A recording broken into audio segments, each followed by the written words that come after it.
ভারতবর্ষের মনীষীদের অসম্মান করা হচ্ছে। সে মহাত্মা গান্ধীজি হোক,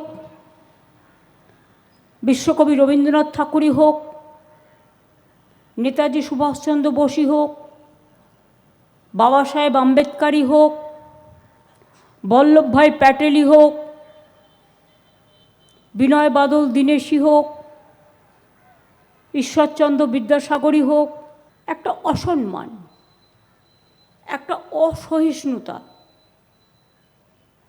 একটা অরুচিকর কথাবার্তা, তাদের প্রতি অসম্মান, ভাষার প্রতি অসম্মান, আমাদের অস্মিতাকে আজকে আমাদের সকলের সামনে এনে দাঁড় করিয়েছে সংবিধান রচয়িতা কমিটির চেয়ারম্যান বাবা সাহেব আম্বেদকর, লালবাল পাল, বল্লভভাই প্যাটেল, রাজেন্দ্র প্রসাদ থেকে শুরু করে যারা স্বপ্ন দেখেছিলেন, আজকে তাদের স্বপ্ন ভেঙে টুকরো টুকরো হয়ে যাচ্ছে। দেশের ইতিহাস ভুলিয়ে দেওয়ার চেষ্টা করা হচ্ছে বলে আজকে অভিযোগ করেছেন মুখ্যমন্ত্রী মমতা বন্দ্যোপাধ্যায়। মনীষীদের অসম্মান করার চেষ্টা হচ্ছে, ভাষাকে অসম্মান করা হচ্ছে। রেড রোডে নেতাজি সুভাষচন্দ্র বসুর জন্মবার্ষিকী অনুষ্ঠান থেকে আক্রমণ শানিয়েছেন এই বলে মুখ্যমন্ত্রী মমতা বন্দ্যোপাধ্যায়। ভারতবর্ষের মনীষীদের অসম্মান করা হচ্ছে। সে মহাত্মা গান্ধীজি হোক,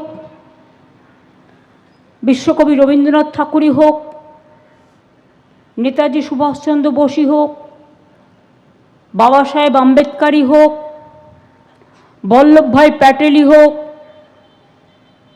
বিনয় বাদল দীনেশই হোক, ঈশ্বরচন্দ্র বিদ্যাসাগরই হোক, একটা অসম্মান, একটা অসহিষ্ণুতা,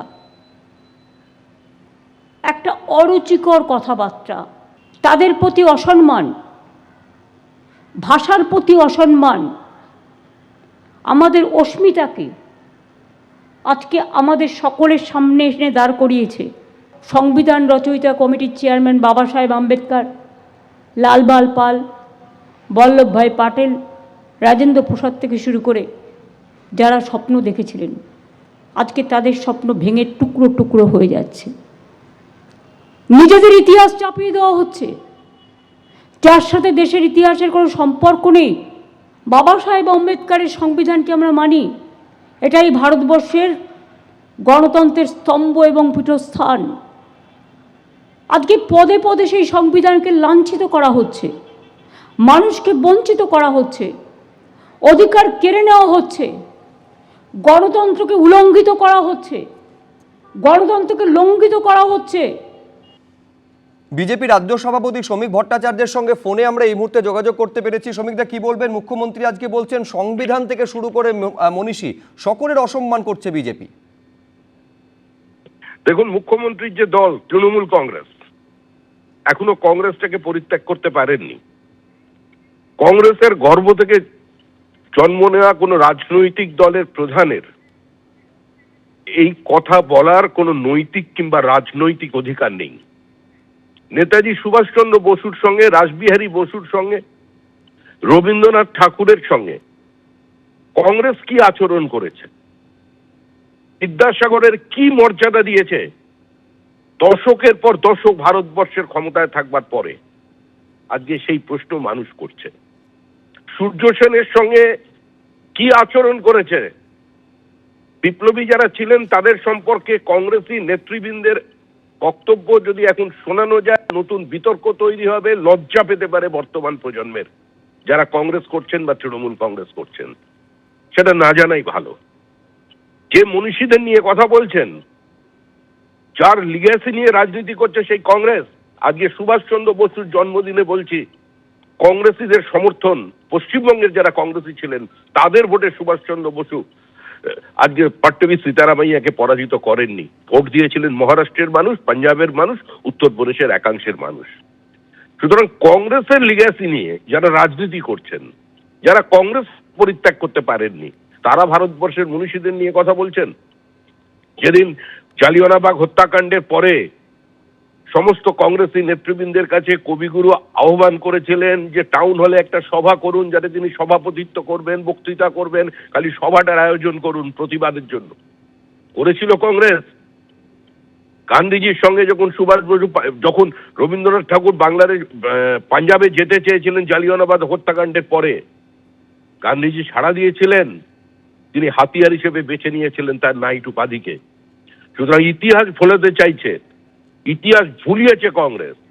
কংগ্রেসের ইতিহাস, কংগ্রেসের লেখা ইতিহাস যেটা এখনো পর্যন্ত পাঠ্যপুস্তকে আছে, ভারত যে আর্যদের ভারত আক্রমণ তত্ত্ব আছে, যে ব্রিটিশের হ্যাংওভার থেকে যারা এখনো মুক্ত হতে পারেনি, এই ভারতবর্ষের প্রথম স্বাধীন সরকার স্বাধীনতার পরে সেই কাজটা করে দেখাচ্ছে। শ্রমিকদা, আপনি আমাদের সঙ্গে থাকুন, আপনাকে অনুরোধ করব সঙ্গে থাকতে। তার কারণ অভিষেক বন্দ্যোপাধ্যায় তিনি একটা সোশ্যাল মিডিয়ায় পোস্ট করেছেন যেখানে কিভাবে বিজেপিকে নিশানা করেছেন সেটাও দর্শকদের জানায়। দিল্লিতে একটি নাবালিকাকে ধর্ষণের অভিযোগ জানিয়ে সুর চড়িয়ে অভিষেক বন্দ্যোপাধ্যায় সোশ্যাল মিডিয়ায় বলছেন যে দিল্লির পরিচয় আজ ভারতের ধর্ষণের রাজধানী হিসেবে, রেপ ক্যাপিটাল বলছেন অভিষেক বন্দ্যোপাধ্যায়। নির্ভয়া কাণ্ডের এক মর্মান্তিক পুনরাবৃত্তি পোস্টে এই উল্লেখ করেছেন অভিষেক বন্দ্যোপাধ্যায়। তিনি বলছেন নরেন্দ্র মোদী এবং অমিত শাহ বাংলায় এসে পরিবর্তনের কথা বলেন, সেই পরিবর্তন তো বিজেপি শাসিত রাজ্যগুলো থেকে শুরু হওয়া উচিত। শ্রমিকদা, দেখুন, আমার মনে হয় না আজকে এ ধরনের বিবৃতির কোনো প্রতিক্রিয়া দেওয়ার প্রয়োজন আছে। এর প্রতিক্রিয়া যদি কেউ দিতে পারে, দেবে এই মুহূর্তে পশ্চিমবঙ্গের মানুষ। এর প্রতিক্রিয়া দিতে পারে অভয়ার পিতামাতা, এর প্রতিক্রিয়া দিতে পারে গোকসাডাঙ্গার মানুষ, গয়েশপুরের মানুষ। সুতরাং এই নিয়ে কোনো মন্তব্য করবার কোনো ইচ্ছা, কোনো প্রবৃত্তি আমার নেই। দিল্লিতে কোনো ঘটনা ঘটলে সেখানে অপরাধীরা ধরা পড়ে, আর পশ্চিমবঙ্গে কামদুনিতে ঘটনা ঘটলে অপরাধীদের বাঁচানোর জন্য এমনভাবে তদন্ত করা হয় যাতে বিচারপতিদের কাছে কোনো নথি না থাকে বা এমন কোনো তথ্য প্রমাণ না থাকে যার উপরে ভিত্তি করে প্রকৃত অপরাধীদের শাস্তি দেওয়া যায়, তারা মুক্তি পেয়ে যায়, শুধুমাত্র একটা কমিউনিটির ব্লক ভোটকে সুরক্ষিত রাখবার জন্য, যেটা কামদুনির তদন্তের ক্ষেত্রে হয়েছে। সুতরাং এর প্রতিক্রিয়া মানুষ ঠিক সময় দিয়ে দেবেন। আর একটি কথা বলে শেষ করছি, যে ইতিহাসের যে কথা বলছেন বিজেপি ইতিহাস বদল করতে চাইছে, হ্যাঁ চাইছে। আমরা শুধু ভারতবর্ষের সিলেবাস বদল করতে চাইছি না, আমরা সারা পৃথিবীর ইতিহাসের বদল চাইছি। সারা পৃথিবীর মানুষকে পড়াতে যে গ্রামার আমরা তৈরি করেছি, আমরা শূন্যের কনসেপ্ট দিয়েছি, আমরা কেমিস্ট্রি শিখিয়েছি, আমরা ইস্পাত বানানো শিখিয়েছি, আমরা বায়োনোমিয়াল ক্যালকুলাস শিখিয়েছি, আমরা ট্রিগোনোমেট্রি শিখিয়েছি, আমরা জিওমেট্রি শিখিয়েছি। ভারতবর্ষ পৃথিবীর মানুষকে আলো দেখিয়েছে, যেটা ব্রিটিশ মেকলেরা, ম্যাক্সমূলাররা ভুলিয়ে দেওয়ার চেষ্টা করেছে। আজকে সেই কলোনিয়াল হ্যাংওভার থেকে, ব্রিটিশ লিগ্যাসি থেকে ভারতবর্ষকে এই সরকার মুক্ত করছে। হ্যাঁ, ইতিহাস বদলাবে, ইতিহাস ভারতীয়দের ইতিহাস লেখা হবে, শুধুমাত্র একটা পরিবারের ইতিহাস লেখা হবে না, ক্ষুদিরামের ইতিহাস লেখা হবে, প্রফুল্ল চাকি, মাতঙ্গিনী হাজরার ইতিহাস লেখা হবে, বিনয় বাদল দীনেশের ইতিহাস লেখা হবে। একটা পরিবারের ইতিহাসের লেখা চলবে না। এবং সারা পৃথিবীর যে মানব সভ্যতার বিবর্তনের যে ইতিহাস লেখা আছে, সেই ক্যারিকুলামকে আমরা বদল করে দেবো। আমরা, এটা আমাদের ঘোষিত সিদ্ধান্ত, ঘোষিত অবস্থান। এবিপি আনন্দ, এগিয়ে থাকে, এগিয়ে রাখে।